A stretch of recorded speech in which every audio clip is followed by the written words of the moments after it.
I*IT141* Novosti Press Agency is a front of the KGB used for disinformation. It was founded in 1961 to replace Cominform, Communist Informatio Bureau, 6, working directly under Agitprop PD. The KGB, Novosti Press Agency, is the biggest propaganda and ideological subversion organization of the U.S.S.R. World Thought Police by Tomas Schuman. Nata Almanac, Los Angeles, 1986. Boat people killing fields of Cambodia. Genocide in Afghanistan. Famine in Soviet-occupied Ethiopia. We notice, if at all, the tragedy only in its last act, when Soviet-made tanks screech into the streets of foreign capitals. We tend to overlook how it all starts. We are being told later, by the media and the experts, that first, the oppressed masses revolt against their corrupt rightist regimes, then, we are told, the new people's democracy is established, and it immediately falls in disfavor with the Western, U.S. imperialism. It causes hardships, shortage of foreign currency and shortage of the essentials, food. As the result, censorship over the media is established, then mass arrests take place, finally, execution of the opposition, the enemies of the revolution. And ultimately, as usual, the liberated masses try to flee their independent motherlands by the million, climbing over the Berlin walls, being shot at the back, or drowning by the thousand in the seas. And where do they flee? To the decadent abyss of capitalism. Why does it happen? Why it happens for such a long time? Are humans suicidal? No, says Soviet defector Tomas Schuman, they are being fooled. Fooling the masses is a trick as old as mankind itself. From pharaohs to ayatollahs, from Andropovs to Trudeaus to councils on foreign relations to the U.N.O. Across the continents and through the ages, rulers, politicians, and leaders, as we call them today, often indulge in the art of, to put it mildly, misleading the people. But always to their own advantage though. For more power, more control of the society's wealth. And often, ultimately, for conquest of other nations. Chinese military strategist Sun Tzu, 500 BC, and Italian political strategist Machiavelli have described the process of establishing control over masses, in colorful details, for forgetful mankind. Today, the Soviet KGB has mastered this ancient art to stunning perfection. They call it active measures, meaning ideological subversion. Nata wants you to buy and read these books by Tomas Schuman. 1. Love Letter to America, 46 pages, soft cover, with charts and photo documents smuggled from the USSR Embassy. This pamphlet is an overall review of philosophy and strategy of subversion in its 4 stages: demoralization, destabilization, crisis, and normalization. The book will render you sleepless for nights. But it may also help you to realize the simple solutions of the problem. Price $5.69 postpaid. With a tape cassette of the lecture on the ideological subversion, $10.00 postpaid. 2.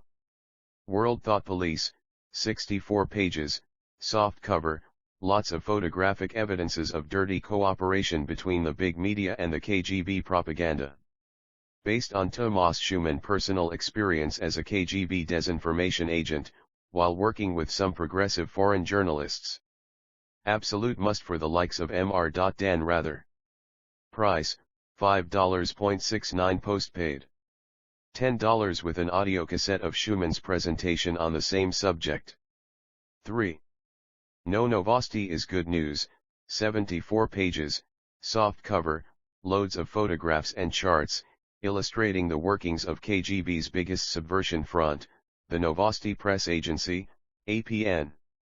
If you like Soviet journalist Vladimir Posner together with Mr. Ted Koppel on ABC TV's Nightline, you will like what Posner's former KGB comrade, Tomas Schuman, writes in this book. Price, $7.96 postpaid. 4. Black is Beautiful, Communism is Not, 57 pages, soft cover, price, $5.69 postpaid, or $10.00 with audio cassette of Schuman's speech in Atlanta, Georgia, earlier this year, for a large audience of church ministers of Black American communities. This talk in Atlanta was well received, and brought Tomas Schuman endless invitations to talk to various church groups, schools, and clubs in the USA. The New American 1T//I, A Talent Association 1I1N Table of Contents Preface 1. Background and History 2. Structure and Functions 3. P.R. Men, the Friendly Mind-Benders 4. Novosti Cotters 5. Party line of Novosti 6. Novosti's connection with the KGB 7. The Vicious Circle of Untruth 8. Homemade Propaganda 9. Novosti Space Bluff 10. Human Interest Propaganda 11. Indo-Soviet Friendship, My Cup of Tea 12. Collaborators, Who Are They? 13. Foreign Press Collaborators 14. Services and Pay 15. Overt and Legitimate Operations 16. Covert and Illegitimate Active Measures 17. Pentagon's Gun Fodder or America's Conscience. Our address, n.a.t.a. 501 So. Fairfax AB, Room 206, Los Angeles, California 90036. Phone, 213-934-6224 ISBN 0-93509-0-14-2 Copyright by Tomas Schuman World Thought Police Novosti Press Agency, APN, KGB Front for Active Measures Against the Free Media by Tomas D. Schuman, former press officer of the Soviet Embassy in India and a KGB APN operative, defected to the West in 1970. Emblem of Novosti worked for the devil and he was a bore and mediocrity. Although the methods and goals of Novosti are devilishly evil, its daily routine is so boring that it does not produce outrage. It simply debilitates. For those in the West, and East, whose knowledge of our system is based on spy thrillers, the reality is much less exciting. If the free world wants to survive, it has to mobilize itself to take dominion over this deadly dangerous disease called in Appen's newspeak ideological subversion. Novosti Identify Card, proof of the absence of any identity, both it and honesty had been handed over to the special department in exchange for this red-covered card which opens more doors to the bearer than the American Express credit card. 2 During the last months of my career with Novosti, while contemplating defection, I often tried to assess the volume of evil I personally contributed to that done by my organization and my country. Was I really that guilty? Why should I feel guilty at all? My Soviet colleagues did not feel uncomfortable with their share of guilt. Neither did the foreign collaborators of Novosti. Nor the intellectuals and progressive Indians receiving our blood money in the form of some fraud like the Jawaharlal Nehru Peace Prize. Then how come, I thought, I single out myself for doing the evil? Observing the worldwide destruction of human minds caused by my motherland, unresisted and unpunished, and meditating about how easily all that mind warping could be stopped, I wanted to believe that there, in the West, some people and organizations we call reactionary circles know the situation and how to deal with our subversion. They had not done it, for some reason unknown to me at that time.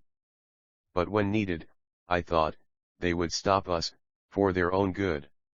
Later, in India, I was surprised to realize that no one even thought we were doing anything wrong to their country. Are they blind and deaf? Or is there something that makes them unaware of impending danger? I must defect and open up their eyes, I thought. So I defected and started trying to open up their eyes. But no one wanted either my information, or to open up their eyes. People prefer to remain comfortably, blissfully unaware of things unpleasant. When I arrived in Canada I used to bother all sorts of supposedly knowledgeable people, the CIA, the media, politicians, Kremlinologists, and political scientists. And finally I realized that despite the abundance of reliable data, most of them simply don't care. We don't give a damn, as my former boss at Canadian Broadcasting Corporation said to me when I presented him my ideas on ideological subversion. They are sitting pretty. Wars are being fought somewhere far away from their three-bedroom homes. They dazzle the public, and themselves, with all sorts of illusions such as peace talks, SALT agreements, détente, etc. Some of the people I talked to were simply enfeebled snobs who wanted to be regarded as energetic and knowledgeable protectors of public interests, whatever that may mean. My impression is that they are mainly concerned with their own interests, their pathetic self-importance. What can we do about half of Cambodia being murdered? Really, what? 3 No, there are no reactionary circles hysterical about communist genocide in Asia, Africa, and Latin America. There are circles hysterical about apartheid in South Africa though. Hypocrites? The most reactionary, and hysterically so, are the Western lib-leftist literati, usurping well-salaried positions in the civil services, bureaucratized media monopoly, academia, everywhere the public opinion is being forged and forced. It was these people who discouraged and obstructed publication of this material in any form for almost a decade of détente. It was a well-educated ignoramus in one of the Western centers of Sovietology who wrote me that the information in my book is obsolete and outdated. One thing he should have known, nothing is outdated if we talk about the goals and methods of KGB Novosti. Nothing has changed since the Chinese genius of subversion Sun Tzu for the last 2,500 years of human history. Some of the nameplates on the doors of Novosti's bosses may have become obsolete though, and some of statistics, but again, always on the rise. Some new names have been added to the list of Novosti correspondents expelled from some countries for espionage and subversion. But what I have written about Novosti will not become outdated until and unless Novosti itself disappears, together with the whole Soviet regime and the world communist movement. Until that time my book will remain an accurate, though impressionistic and highly opinionated, description of the largest subversion system in the history of mankind. Of course, I present only a part of the whole picture. I have a suspicion that no one, including Novosti's top brass, knows the complete picture. In the Soviet secrecy maniacal society it is typical for a right hand not to know what the left one is doing. My purpose here is not to present academic research on the Novosti Press Agency and the KGB, although some of my chapters may look as boring and as informative as that. My intention is to give you both feeling and substance in a somewhat personalized form. This is a narration, a collection of facts, stories, boring statistics, and funny rumors, profound statements and superficial observations, moral assessments, and dirty jokes, all put together for one purpose, to help you to realize that you, the people, are being had by the Soviets, and seem to enjoy it. The sooner you will realize that, the better chances for your survival in the bright future for all mankind. Soviet expression meaning, one world system controlled, naturally, by the Big Brother. For background and history Press Agency Novosti, which incidentally means news in Russian, was founded in 1961 as an independent, non-government, almost a grassroots, organization, which in itself is implausible in a country where everything, from Sputniks to washrooms, belongs to the people, that is, controlled by the state. The prospectus of the Novosti says that A.P.N. is an information agency of the Soviet public organizations facilitating in every way the promotion and consolidation of international understanding, confidence, and friendship by widely circulating abroad, capitals mine T.S. true information about the Soviet Union and acquainting the Soviet public with the life of other peoples. From the very moment of its foundation, APN was subordinated, in fact, to two BOS, the Department of Agitation and Propaganda of the Central Committee of the CPSU, Agitprop, and the Department of Disinformation of the KGB, for the purpose of planning, coordinating and conducting active measures against the public and governments in non-Soviet, not controlled by the Soviets or their surrogates, countries, mainly through the media of these countries.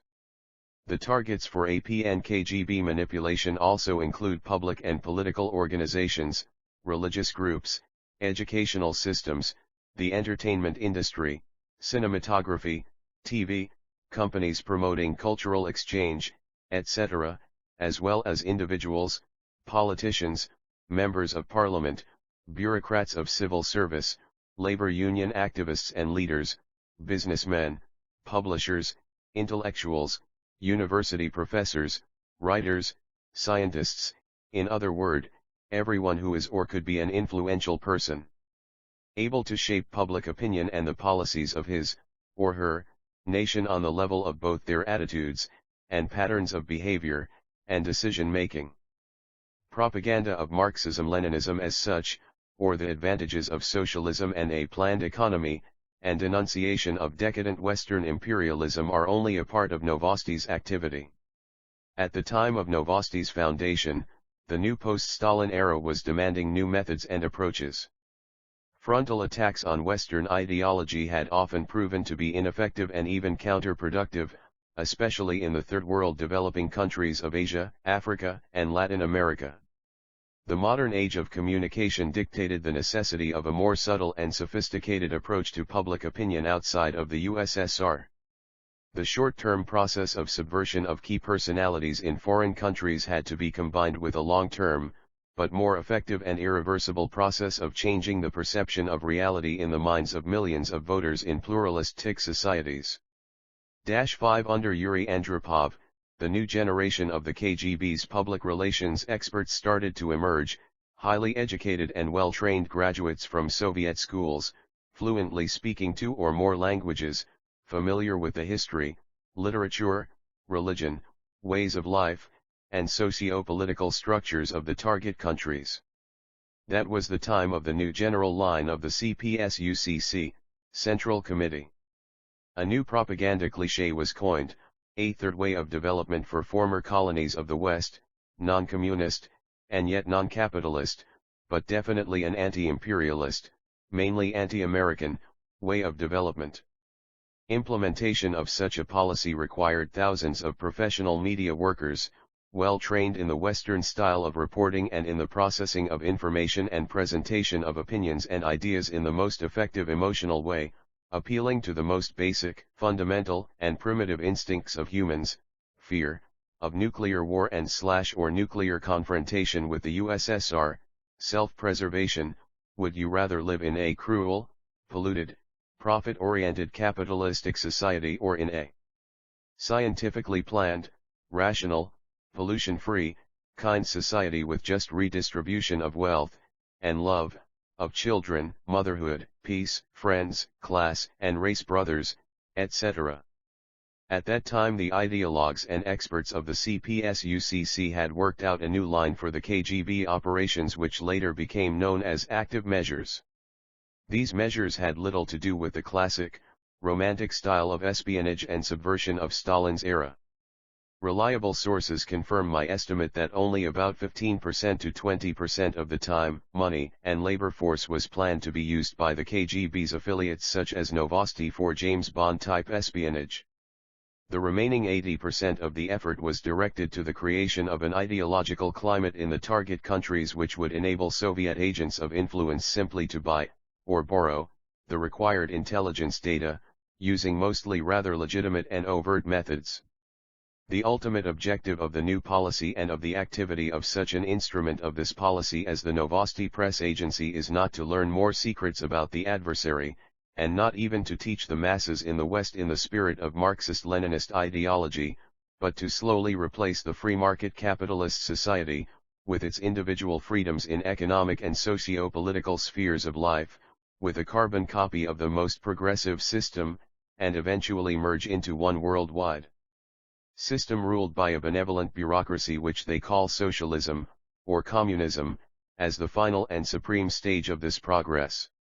To effect this gradual change, it is much easier and less painful, and less noticeable for the populace, to change the perceptions of reality, attitudes, patterns of behavior and to create widespread, demands and expectations, leading ultimately to the acceptance of totalitarianism. Thus the media is the main target of manipulation by the KGB-controlled independent, non-government, non-political, public organization known as the Novosti Press Agency. Structure and functions: unlike TASS, the telegraph agency of the Soviet Union, or the foreign bureaus of the Soviet official newspapers, Pravda, Izvestia etc., Novosti's main thrust is directed from the USSR to the outside audience.